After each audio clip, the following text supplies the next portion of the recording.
Hey, welcome to The Power of You. Yeah, you're Blaine Bartlett, And you're Doland White. and we knew that. And it's almost like we knew each other. What? What happened here? Yeah. So Good to be here. we're going to have fun with this one. Yeah, I love the title that you put up for this one. I don't know if it's going to get publicized, if you're going to change it or not, but resistance is futile. Resistance is futile. Yeah.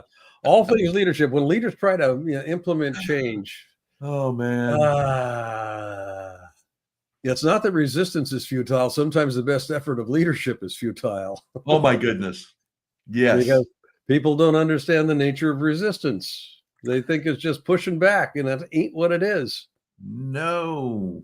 That's our tendency. That's that fight or flight, right? That primal thing. But no, that's not it. You want to do what? Not it. How does this impact me? Exactly. It's kind of like, are you out of your mind? We tried that 17 years ago. It didn't work then. Yeah, that guy died. Yeah. we like to say he died. We actually hauled him out and sent him on his way. We walked him out to the yard. We walked him out to the yard, yes. Oh, Lordy, the barn. In the old days, we take him out behind the barn and had a conversation. It was always behind the barn. It was always behind the barn. Behind the barn. I know. I knew people that had never had a barn that would use. Oh yeah, but we're out behind the barn. You don't have a barn. You don't have a barn. Yeah, I don't know where we're going. Yeah, so you can't scare me. Anyway, but yeah, this is going to be a fun conversation about resistance because we talk a lot about change. Yeah. Last week's episode, we kind of introduced the nature of change in an organizational environment, and talked a little bit about kind of the pushback that typically comes, but we didn't really unbundle that a whole lot. No, we didn't. We kind of went, change happens. Change happens. Here's some things that you can do. But now we're going to take a deep dive in. When you get pushback, you take it personally. You really do. You take it. It's kind of like, what do you mean you don't want to do it? Yeah, I love that. I think that's really important, because I think that's a lot of leaders get hung up. They get hung up on, pushback is there's a point where there is a little nudge. There's a little thing that sits on your shoulder that goes, hey, I think I didn't like your idea. Yeah. It's going, well, do you really know what you're talking about? You don't, it is personal. It does become personal. I'm the boss. I mean, you may not say that out loud, but kind of going along with that, I am the boss is I know best. Yes. Yeah. If you knew what I know. Exactly. Yes. I'm the authority. You listen to me. You would not be pushing back on this if you had access to the information that I have. Right. Or half as smart as I am, you just go along with it. So yeah, this will be. I'm looking forward to this chat today. Yeah, this one's kind of fun because it is such a pervasive exhibition of a natural human tendency to just resist change. I don't care how logical the change is, how much sense it makes. Yeah. Any change is going to be resisted just by definition because it perturbs things. And people don't like to be uncomfortable. Right. And I love that, because when we talk, and we'll get into it when we talk about the definition of leadership later, but we always talk, Blaine, about leaders create movement. That's what they do. That's what you're there for. Movement requires change. You're not going to get movement unless there's change. Yeah, it means you're standing where you are. So. Yeah, exactly. Exactly. Even if you spin in a circle, there's still change. There's still change going on.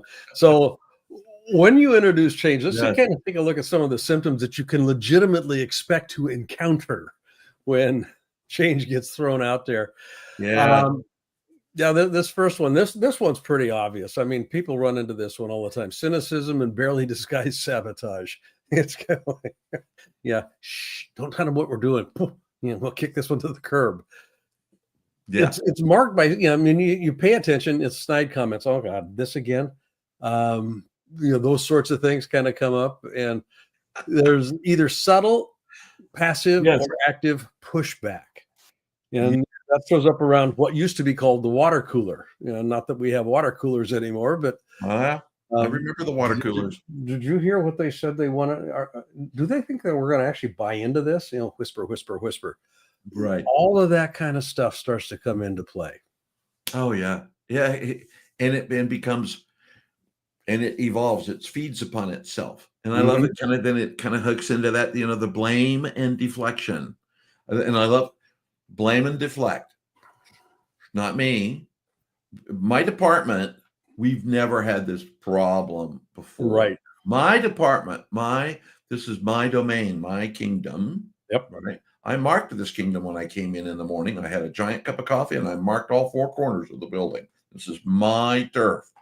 And it's that same sort of thing. Then you end up in this point where rather than collaborate, I love the sentence in there, inappropriate competition. It's rather than collaboration, now I'm going to compete. Yep. And it's usually for the things that people think are scarce resources. And that's not to say that sometimes money, time, and material and people are not, kind of at, there's not enough of it. How do you collaborate so that you can actually make a difference with what you have access to? Because if you can begin to do that, you start to open up the box for more stuff to show up. Right. It's funny. I heard that specific. That's why this is fun today, because I just had a call with a client this morning all on change and the resistance to change. And it happens. And this was sudden change. Founder decided to make a change, and there you go. And I love that, because there was a blip on the radar blade where one of the folks on the Zoom call was talking about being competitive for resources. Mm-hmm. So now I got to compete for resources, and it's kind of okay. Let's take a moment. We'll unpack that a little bit. Yeah, I mean, just embedded in that, now I've got to compete, is us, them. Yeah, and you're all part of the same organization, but that does not show itself. That consciousness does not show itself in the language that people use and in the behavior that comes out of that language. Right. Inappropriate competition becomes the day it's zero sum. I'm going to get mine. The pie is not big enough. So if I give some stuff away, I'm going to be left with crumbs. What do I get? Yeah. Which kind of, moves over to this unreliable commitment, because people are stupid. They're going to, boss says this way, and, to stick your head out onto the chopping block going, I don't think so. Well, I'm not going to do that. So you're going to hear yes if you're a leader. Yeah. But what ends up happening, and we're going to look at this in a little bit more detail here in a minute, but what ends up happening is people just do enough to get by. When you're looking at them, it will look like yes is happening.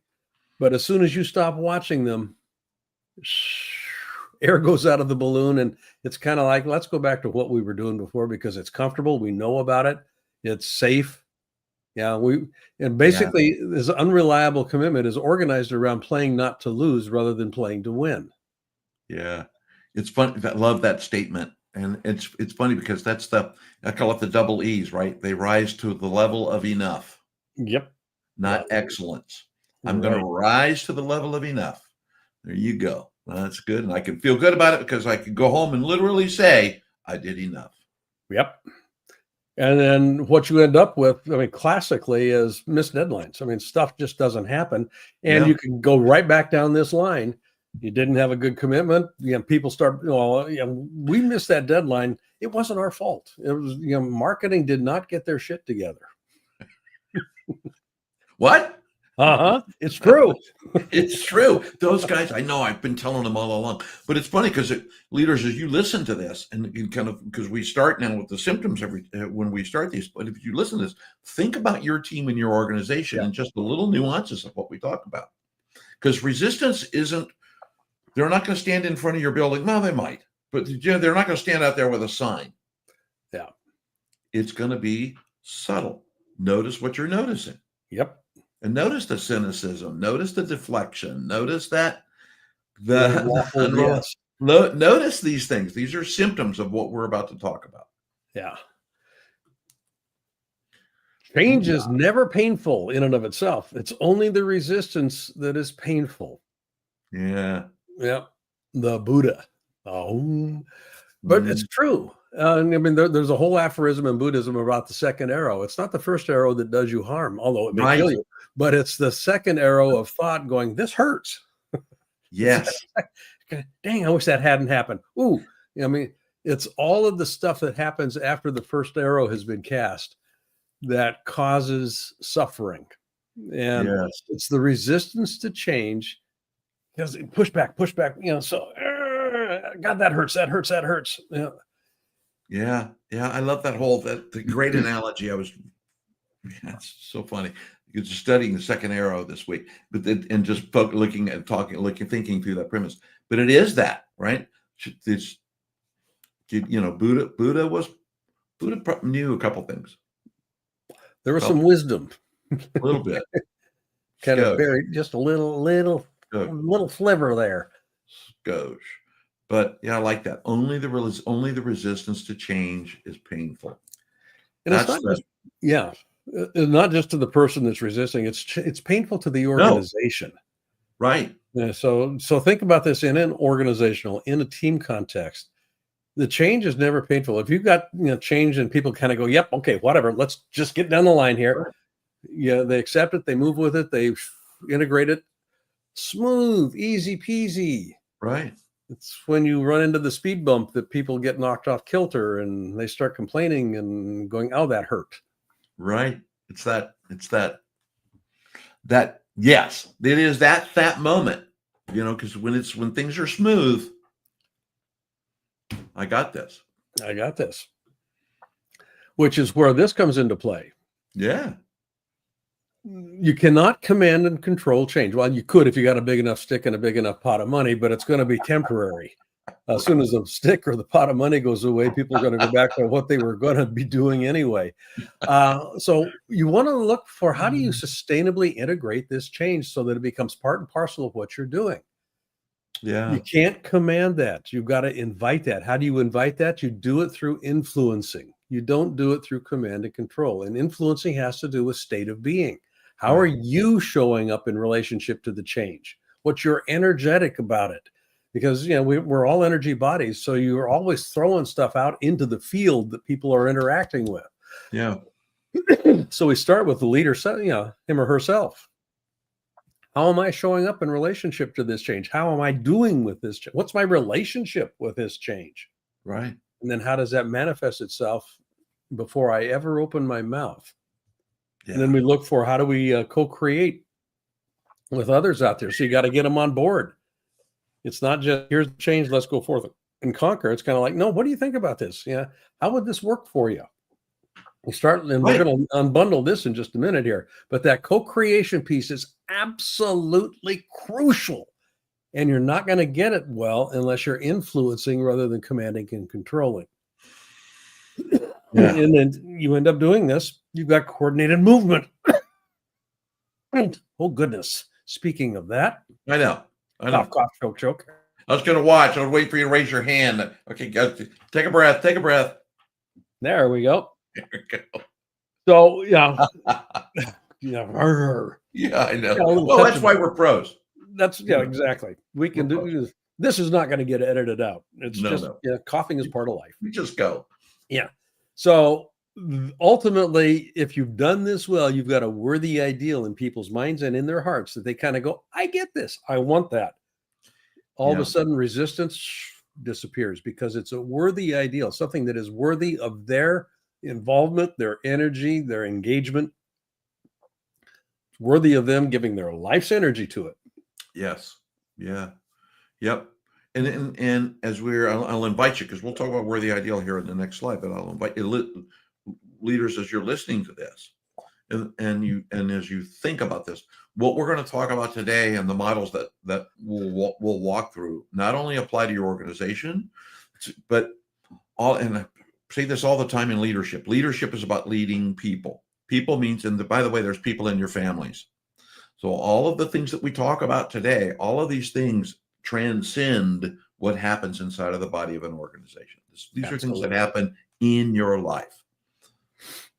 And Yeah, it will. And that worthy ideal, it is universal in terms of its application, not just Yeah. business conversation, but your family as well, and yourself. I mean, Yeah. when you're looking at how do you mitigate your personal resistance to change, if you have got it framed in a worthy ideal sort of a notion, it's kind of like, well, of course of course I'm going to do this. Of course we're going to go in that direction. Right. It's a no-brainer. Right. It's not your vision, it's not your goals, it's the answer to what matters. Why does this change matter? What's it linked to that is so important I can't not have it or can't not move in that direction? That's the worthy ideal. Yes. And each one of your people can define that for themselves. You can't tell them what it is. Yeah.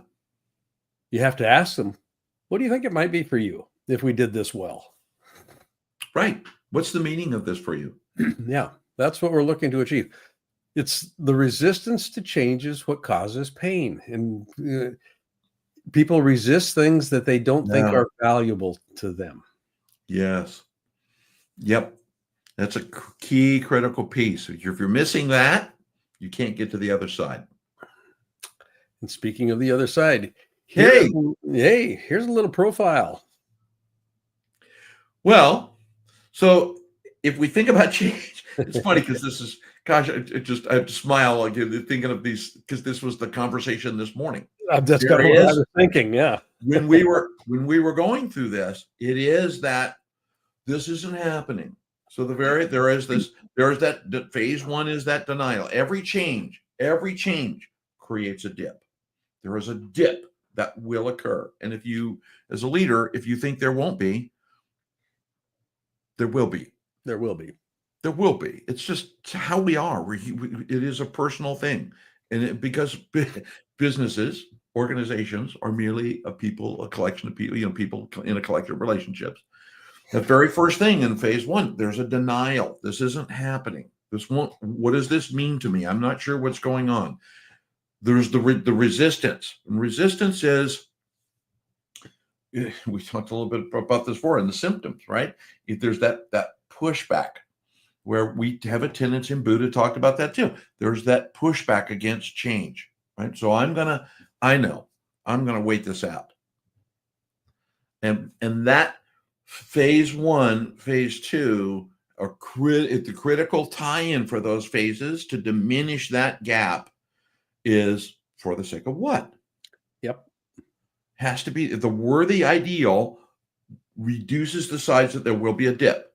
As the leader, your role is to understand that phase one and phase two are going to occur. And the way you reduce that is communication and trust and all those important things, but having clarity around your for the sake of what. Without clarity on the for the sake of what, that dip will be deep, vast, and wide. And that's why we put that in the exploration phase. Yes. Because that is where you start asking questions. Well, if we did this, what would it make possible? What would it mean? Right. What would it mean? What would you get to have, do, or be that you wouldn't get to have, do, or be otherwise if we weren't doing this, if we didn't engage that? So the way you begin to shorten that dip, and there will be a dip in productivity. There will be a dip because attention has moved. Yes. Energy follows attention. So change gets introduced. People go, wow. So all of a sudden, their eyes off the ball. Right. And that dip, as a leader, that dip is many things, right? That dip is people, productivity, revenue. Could be a dip in profit. Could be a dip because the eye shifts. Mm-hmm. And then phase one, phase two. And that worthy ideal becomes very important. Exploration then is that willing, in my mind at least, Blaine, exploration in phase three is that, well, what if? Mm-hmm. It is the what if. Well, hadn't thought about that. I didn't know that dot connected with that dot. If we connected those two dots together, it would allow us to connect that dot. Damn, I never thought of that. What could we do differently? Now, all of a sudden, you start making possible commitment. Right. Not just compliant that you got an overlord, whip and a pot of money. Right. And that commitment in turn then hooks into, we talk about this all the time. We'll avoid it later. We'll just say we already talked about it, is accountability. Yep. It's that bond that we have to and with each other to move, to be willing to take small but positive steps towards a common goal, towards that common for the sake of what? That we move forward. And that's commitment. So we become accountable. We own it. Now I'm committed. And you see blame and finger pointing disappearing, deflection disappears, all of those sorts of things. Yeah, now it's funny, Blaine, because when we think about that, the kind of the exciting thing, I think that people, it takes them a moment where they kind of get there. The exciting thing is when they have that aha moment around this isn't bad, right? Because we associate good and bad with our feelings. But this isn't bad. This is actually an opportunity to do something different that will provide an outcome that moves me closer to my worthy ideal. Yep. So that I can progress that way. And the important thing, I'll say this to leaders just because I had this conversation this week. One of the things that I think is important as leaders is this isn't a willpower thing. No. You can't willpower this thing, because if you do, you may get to what you think is out of the arc and you're on your path, but it won't be sustainable. Right. You'll get a bump and it will go, but suddenly one day you'll wake up in the morning and you walk in the office or walk onto Zoom or wherever you go for your meetings and you'll realize I'm back in a canyon. Yep. Why am I back in a canyon? Because you tried it you drove it with willpower. Right. I'm the boss. Push it. Yeah. Yeah. This isn't willpower. This is that influencing others. Yeah. So I want to invite you as you're watching this to just ask yourself a question. How does resistance actually show up in my organization? How does it show up on my team? Oh, great question. How do I know that I've got pushback? Yeah. And there are, it occurs on a spectrum, from, vociferously, adamantly against it to, nobody's going to notice here that I'm not paying attention. So I'm not even right. So there's that continuum. Yes. So let's kind of take a look at this in this context. Now I'm going to use a couple of words here. We're going to use a couple of words here that are essentially versions on this continuum of resistance. On the far end, if you think about it as a continuum, on the far end, you've got resistance. No. Is the way that most people think about it. Yes. Change gets introduced. And here's where this gets interesting. When the change is introduced, people experience in their mind some sort of a threat. Now, it doesn't mean that it's a physical threat, but remember, everything is a relationship, and the difficulty with change isn't usually the change itself. It's the disruption to existing relationships that the change causes. And when relationships get disrupted, the people that are in those relationships start to feel threatened. What's my place? What am I supposed to do? Where do I fit? Those sorts of questions start to come into play. So as long as there's the experience of threat, people feel off balance. Now, where does the threat come from? Well, the threat comes from a belief system that says this is how it's supposed to be. It's always been this way. Or maybe it's, in the context of their experience, I've seen this before. Yeah, it didn't work well then. As a matter of fact, it was a cluster. It just didn't work. So almost exclusively when threat is in place, there's the perception of a violation of a belief system. And that's rooted in the past. So guaranteed behavior is a reactive response. And it's a defensive reaction is a defensive response to a stimulus. Yep. And this is the loop that you find yourself in when on the extreme, you've got visible, forceful, dramatic, explosive, sometimes resistance. There is a threat involved. Yeah. From a leadership perspective, if you can understand what's going on, you can begin to address the threat. Going, you seem to be a little upset about this. Can you talk to me a little bit about what you think might be at risk here? Love that. And they will begin to voice. It's kind of, well, this is a stupid. What am I supposed to do with it? I don't have the resources, and I'm going to be held accountable. So all of a sudden, there's that threat that's being exposed. I'm going to be held accountable for something that I don't have control over. Interesting. Let's talk about that. If you can begin to reduce the experience of threat, you begin to make room for something else to happen, which is, hadn't thought about that.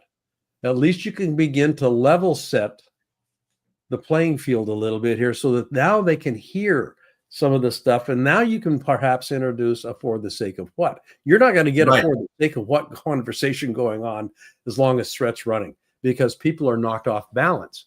No. And when they're off balance, the only course of play that they have is a reactive comeback.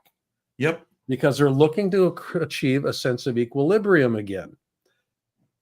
I love that. Just love that.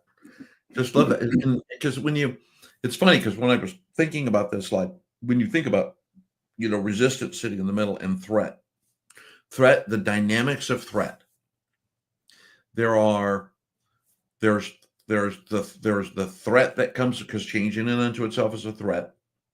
But now I've got to go explain this to people. Yeah.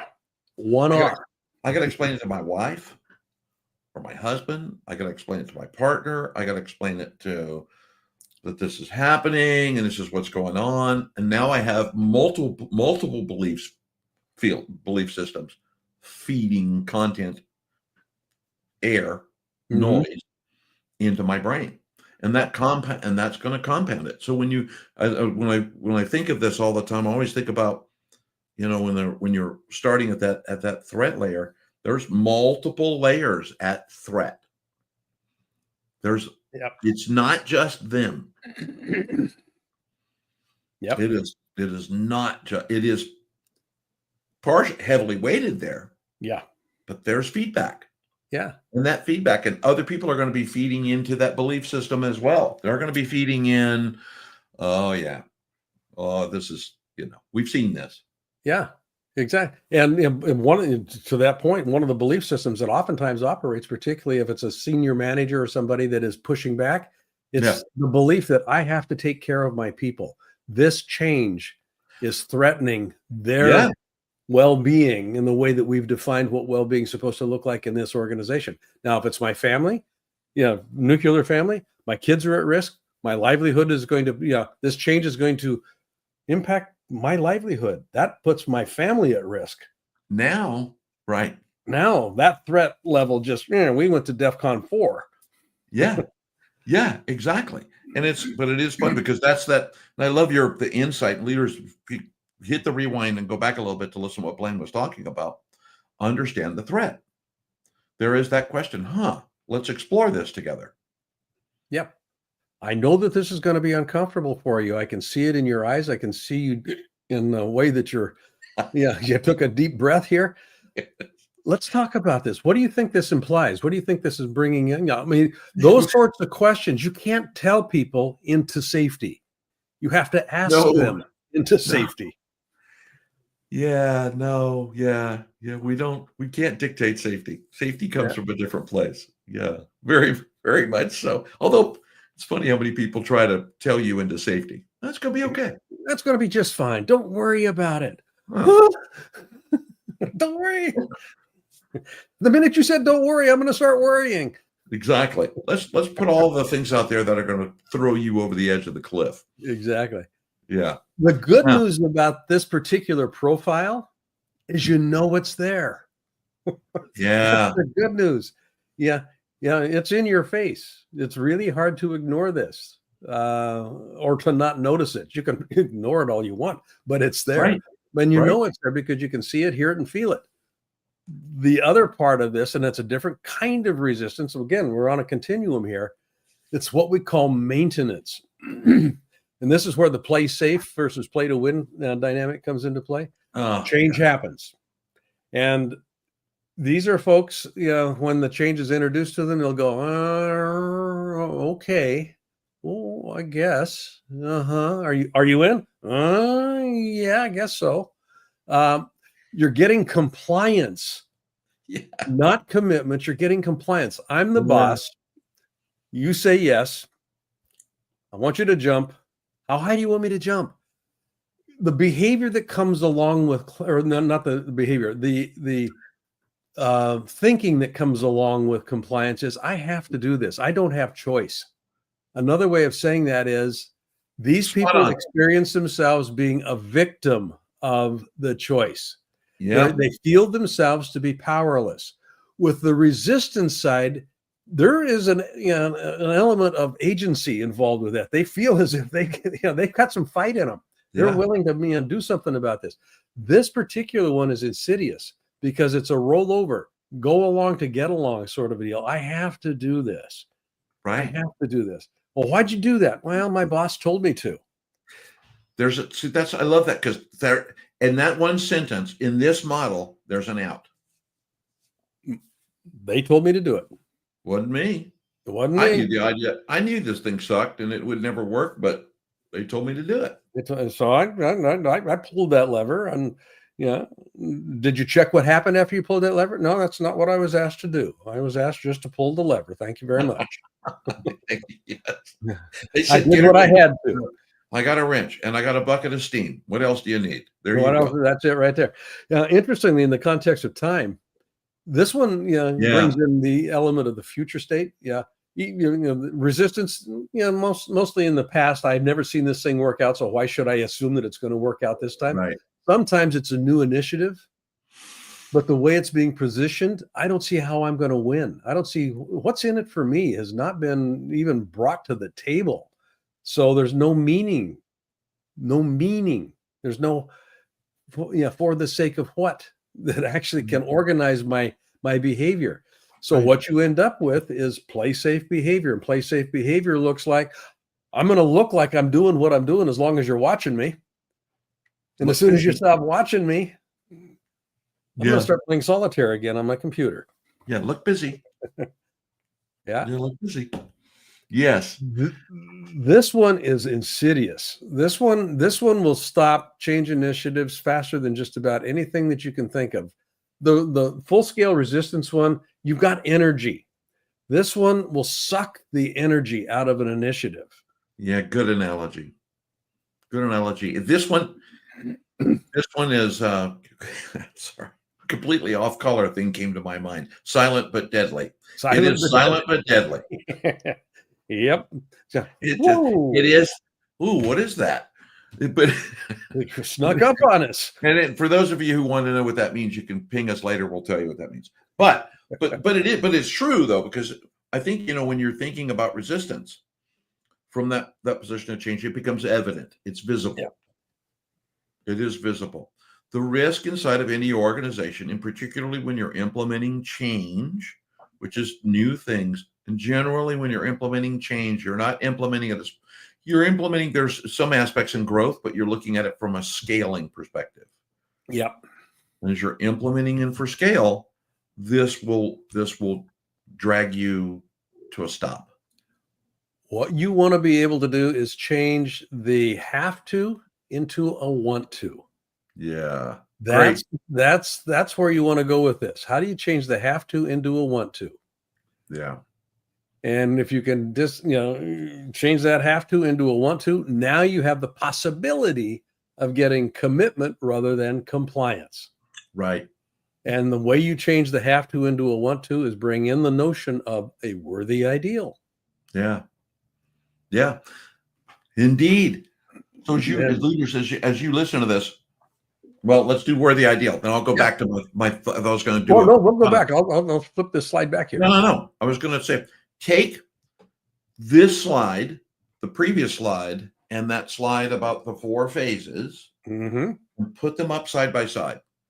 Just do a screen grab, put them up side by side, or review them with your team, review them with your managers.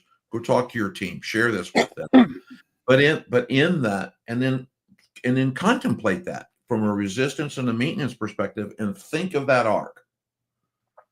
What things happen inside of that arc, personally, to my team, to me, to the organization, and how do these overlay it so that you begin to notice. I'll go back to notice what you're noticing. Notice what you're noticing. You gain visibility so that you can see inside of the organization. Yeah. All of these things will happen. They will. Yeah. And each one of these has a voice, interestingly enough. They do. Yeah. Resistance has Good a point. voice. You'll hear it in what people talk about, as well as energetically how they talk about what they talk about. The Yes. same is true with maintenance. It'll be a different voice, a different cadence, a different linguistic pattern, and a different energy about it. Yeah.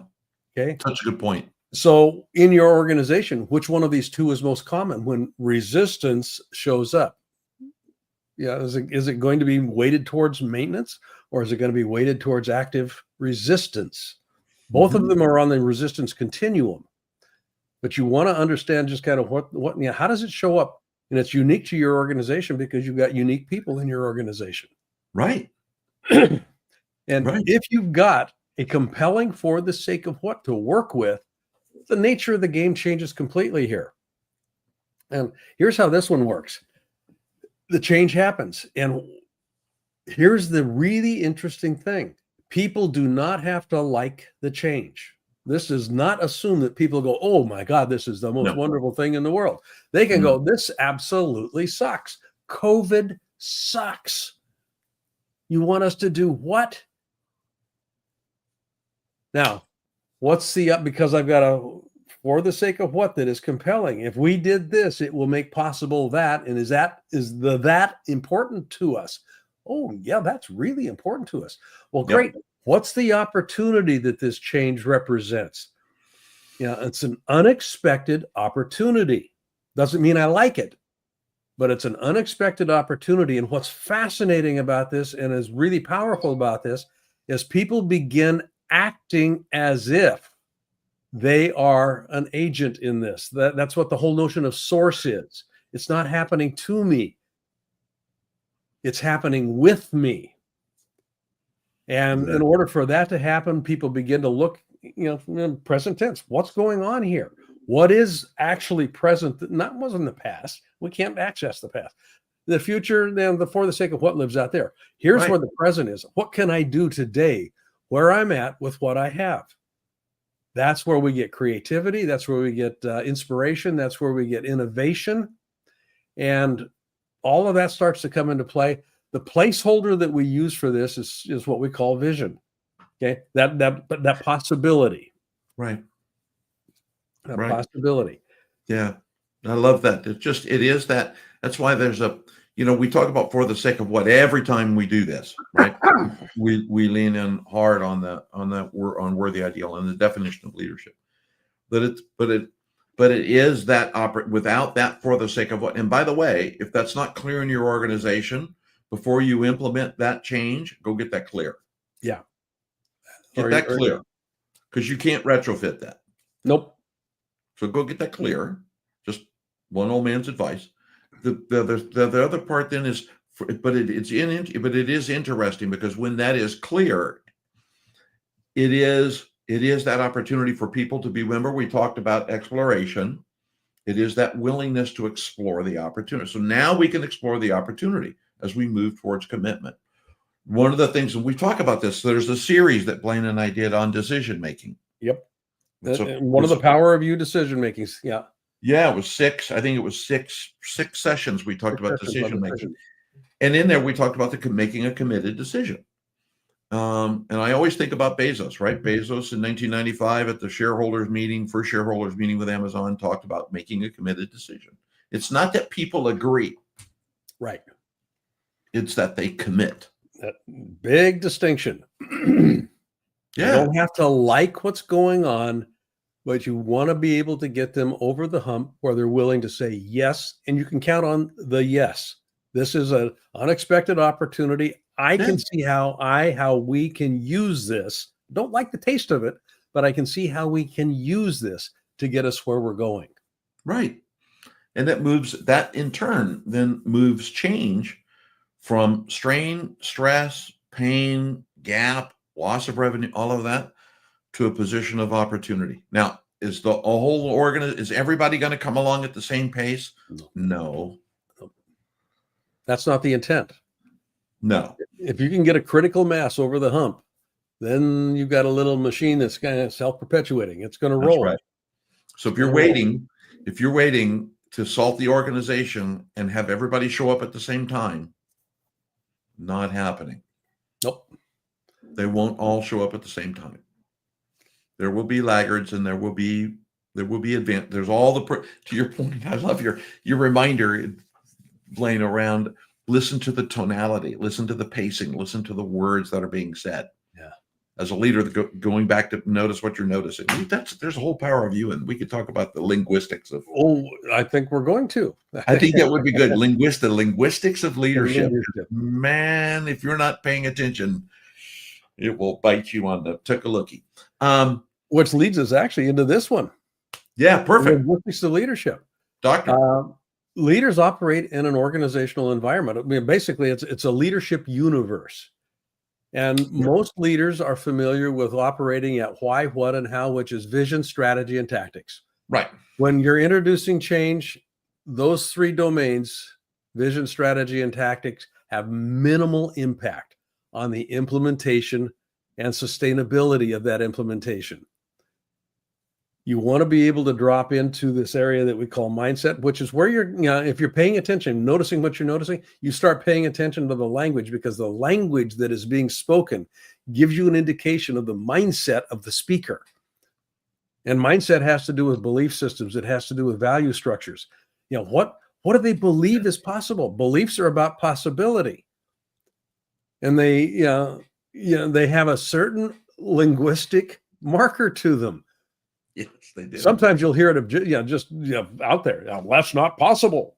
Well, okay, let's back that truck up and go home. In what universe might it be possible? We start playing with that a little bit. In the greater time-space continuum. Anyway, go ahead. Exactly. But you start tapping into people's imagination, and when you're looking at it through the lens of active resistance, threat. Let's use our imagination and see what is there a pony in here? I mean, there's got to be something in here. And we got to number our jokes. So we got to just call out 42. 42, yeah. 42. You do this well, and this is where that last slide comes into play. You start tapping into spirit. You start tapping into the aliveness of the organization. And when you're tapping into the aliveness of the organization, you've essentially got creativity going in. All of this stuff is running, and people are acting as if they have a stake in the game and they care about the game. Right. That's what we're looking at with this leadership universe. Yeah, I love that. It is those three pieces. The reference models on the side, the circle. There's four domains inside of that circle, and they all interconnect. They're not discrete. There's trust and autonomy, communication, transparency, systems of accountability, which is not a Trello board, growth and innovation. But all of those, without going into detail, I've alluded to a couple of those in our conversation. Support. So what do you do with mindset? What do you do with imagination? What do you do with spirit and soul? How do you explore it? Yeah. Yeah. How do we explore it? How do we know where we are? How do we increase it? What do we do there? That's what that reference model is for, those four domains, those four pillars. But I think it's important, in particular, and I love this model even more when we talk about change and resistance, Blaine, because it is really about, we think about the foundation on which an organization is laid is spirit and soul. Yep. The spirit and soul of the organization. The imagination is that what if, that willingness to explore. And mindset is the willingness to accept new beliefs. Do something different. Then the why, what, how can all happen. Of that kind of unfolds. That can happen. But that spirit and soul piece, I mean, your organization, your team, your division, your department has a founding principle to it, and that's what the spirit and soul is about. Yeah. And it wants to be expressed as fully as possible within the context of the organization. And if it's being expressed as fully as possible, it's going to require change, because as soon as one expression has happened, another expression is possible. That's the nature of the beast. And people have preference about comfort. Yeah. People do not like to be uncomfortable, even if it makes sense. I work out every day at the gym. I do not enjoy it many times. But if I'm not working out, if I'm not moving, I'm dying. So I want to move. Yeah. Keep moving. Yeah. Very much so. Awesome. Awesome. Those are the reference models. Those are the reference models. We're looking at leading change. And when we're looking at leading change, what we're doing here is moving ourselves first before we can move other people. And that's essentially what we're doing. So what we're going to be looking at here is, we're doing these power reviews on a consistent basis. Every week we do a power review. Yeah. And we are actually beginning to, not beginning, we have actually set up a curated library that you have access to that has all of these in one little place. And that one little place is a very simple little place, leader.blainebartlett.com/power review. And if you got value out of this session, just imagine what you could get out of the last 40 that we have done. We got a bunch of them in there. Yes. We're adding to them every week. You can go to the Power Review in order to access this. It's a curated, shareable library. The intent is for you to be able to take this material, work with it yourself, revisit it, study it, bring it to your team, have a conversation with your team about it. Yeah, and we got stuff on decision making, as Doland talked about a little bit ago. We got a whole series on decision making. We started the series with the 5 lies of leadership. Yes. So you may want to review what are the 5 lies that will trip people up real quickly. You've seen the leadership definition. We did a full session on that definition. We did a 14 episode piece on total quality management through the lens of leadership. Yeah. So TQM from a leadership perspective, all of that stuff. So there's a lot of stuff there. And the invitation is for you to just kind of find a way to use it. Yeah, use the library. It's last thing. It's just stay in the study. Staying in the study means you use the resources that are available to you, and use the resource, share it with your team, help them be better at what they do. Your job is to grow your replacement leader. Yep. Which is going to be a change. If you're not replacing yourself, you're dying. Replace yourself. Yep. So you have other things you can go do. You're going to learn more and continue on. Replace yourself. Use this as a tool to help in that process. There you go. That's my soapbox. Yep. leader.blainebartlett.com/power of you. Perfect.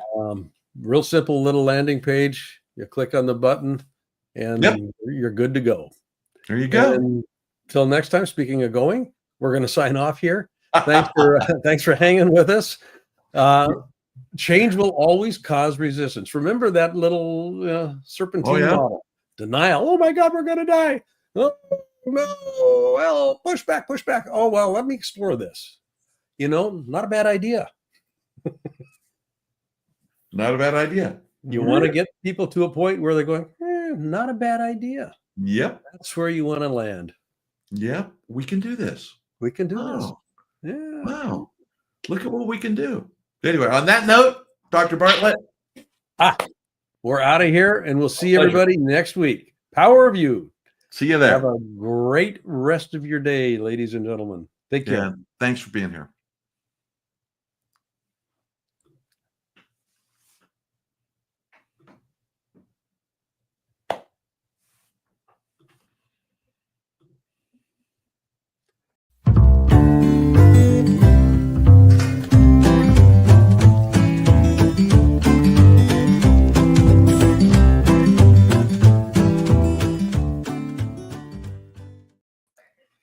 Phew.